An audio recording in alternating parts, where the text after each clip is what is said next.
दर्द करे हाँ दिल दर्द करे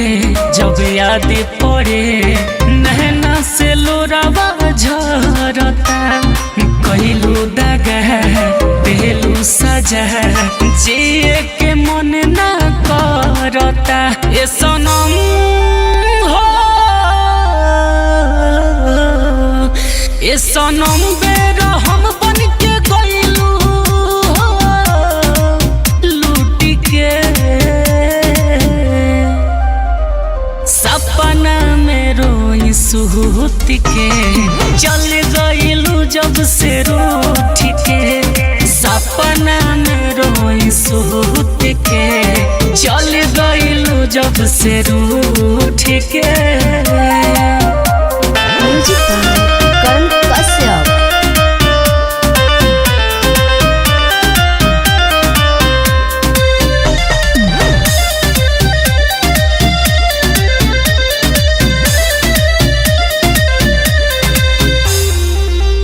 काहे खइलू कसम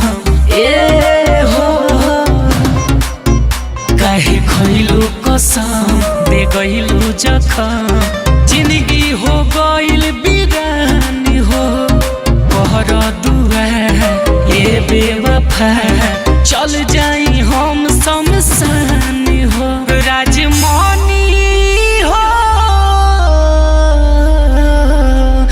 राजमनी जी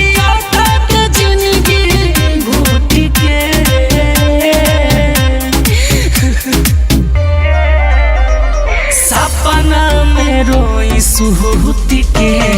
चल गइलू जब से रूठ के सपना में रोई सुहूत के चल गइलू जब से रूठ के recording by race music studio Chakiya.